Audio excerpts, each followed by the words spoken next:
Bewang guyyaa tamal jala garsee aadaan Oromoodha.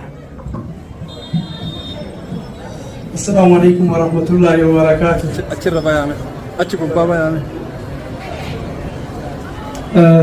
Tole ulfaadha sagantaan kennuu keessanii fi guyyaan har'aa akkuma beektan guyyaa waddeessaa baarreeti. Guyyaan kun guyyaa waddeessaa baarreeti. Guyyaa Jamaal halangee itti qabatuu fi mandariinaan siinqee itti qabattee baatu. Halangee jechuun haala ga'ee jechuudha. Gurbaa ilmi sirna guute gaafa sirna guute kan itti qabatan halangee mandariinaatiin akkasuma ana sirratti wanni jechuu barbaadu wanni addaa aadaa uummata Arsii fuudhaaf heeruma aadaa Arsii keessatti waa 8 jira. Waa 8 sun yoo hin guutamin ilmi argamu ilma gudeedaa hin ta'uu jedhan kaneessa. Inni maayini abuurraatu jira. Wal fuudhuudhaaf abuurraan jiraachuu qaba jalqaba. Abuurraan maayini warra intala irraa fuudhuu edansan jalqaba nama itti erganii garaa jalaan abuuranii abbaa fi haati nama gaarii tahuu laalanii yoo irraa bayan deebi'anii jaarsa fixeensaa itti ergan lamaffaarratti. Jaarsi fixeensaa dhaqee dubbii tana dubbata. Ardatti qabatanii ardaalleen gaafa lamuu warra gurbaa qoratee deebi'anii isinii kennine jedhanii. As keessatti maaltu jira? Shanoo shananitu jira. Jamaal kophaa isaa intala fuudhee horatu akka aadaa Arsiitti. Yoo namni shanan sun hin jiraanne maaliif jennaan intalli ta gosaati, intala gosatu horata, intalli ta ardaati. Kanaaf shanoo shananiin abbeeraan jiraachuu qabaa, eessumni jiraachuu qabaa, hiriyyaan gurbaa jiraachuu qabaa, gurbaan jiraachuu qaba. Jara shanan kanan itti gaafatamaadha intala tana horachuuf. Gurbaa qofarratti gatanii deeman. Kana keessa maaltu jira? Waddeessaa baarree, sirni waddeessaa baarree sirna haati osoo hin dubbanne dhaamata dhaamattu. Jamaal waddeessa muratee haadha intalatti dhaqaa, haati intalaa siinqee qabattee itti kenniti. Waddeessi inni qabatee dhaqe waadaa, siinqeen inni haadharraa fudhate seera. Yoo waadaa cabsite seera si gaafataa. Bakka siinqeen jirtutti intalan dhaanu. Yoo intalli bombadheetti kadhaa ka wal dhaban taate yoo isiin booroo seente ittiin dubbatu dhoorgan. Siinqeen sun seera. Inni biraa maaltu jira? Rakkootu jira. Sirna fuudhaaf heeruma Arsii keessatti rakkoo jira. Rakkoo yoo hin jiraanne rakkoo qabaa jetti dubartiin dur. Rakkoon maayinni sirna fuudhaaf heerumaa keessatti waan Jamaal intala ittiin halaalfatu jechuudha. Waan Jamaal intala kana ta'uufii ittiin godhatu.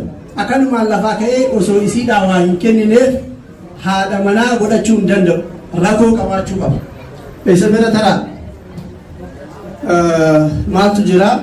Gaafa intalli mana isaa seentee jette gadi baatee bariisaa sanii moonaa abbaa isaa seentee siinqee isii horii bareeda laaltee irra keette.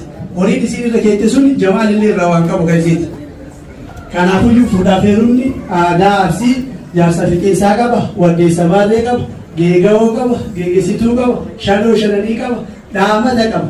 Dhaamanni guyyaa irraa akkamitti dhaamatan? Dhaamanni bifa lama qaba. Dhaamata keessatti aantichaa fi dhaalticha jira. Aantichaa fi dhaalticha jira. San keessatti ammoo fira gadii, fira oliitii fi fira dalgatu jira. Fira gadii jechuun fira eessumaati. Firri olii fira abbaati. Firri dalgaa fira guddisaati. As keessatti namni dhaamataaf aangoo qabu fira oliitii fi fira gadiiti. Eessumaa fi abbayraa jechuudha. Fira olii keessatti ammoo aantichaa fi dhaalticha jedhama. Kan itti aanuu fi kan dhaaluu danda'uu fi gosa bal'oo jechuudha.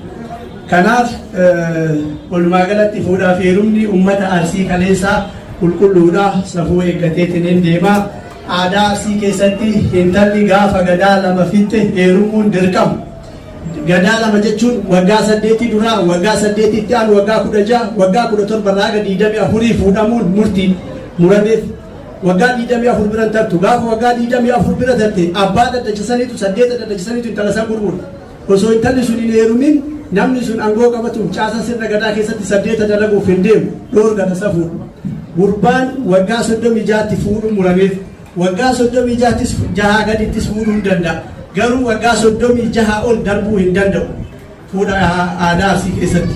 Maali jennaaniin waggaa 36 yoo ka uummata Oromoo tajaajiluudhaaf caasaa sirna gadaa keessa seenee aadaa baratee, duudhaa baratee, seera baratee, tooftaa lolaa baratee biyya bulchuuf ka deemu taate waggaa 36tti fuudhanii haga waggaa 39 haga inni ilma argatu eeganii aangootti kennan ilma maleellee aangootti kennan fuudhi aadaa Oromoo keessatti bakka guddaa qabdi. Kanaafuyyuu haalonni isiniin jedhu Facebook irraa haa buunu gaafa hin fuuna jenne yoo abuurraallee dadhabne abuurraan amma Facebook ayyuu yoo ka ta'u taate jaarsi fixeensaa jiraachuu qaba waan Facebook irratti argitan san namni dhaqee ardaa isii ilaalee ibaluu isii ilaalee beekee uummata walitti dabaluu qabaa. Kanaafuyyuu fuudhaa fi heerumni aadaa arsii kaleessaa tana fakkaatti amantaa seenanillee waliin dhabdu ani ka aadaa kana qoradheetiin hin jedhe ilma muslimaati muslima amantaan kiyyallee amantaa muslimaallee haga tokko keessatti guddadhe waan kiyya aadaan ammoo namni aadaa hin qabne namni aadaa ofii hin jabeessine amantaalee jabeeffachuu hin danda'u maaliif jennaan namni waan ofii hin jabeeffanne amantaan akkati waan kee jabeeffatu si godha aadaa fi amantaan aananii fi bishaanii ulfaadhaa galatoomaa isiniin jedha sagantaa tasuma na affeertanii ulfaadhaa.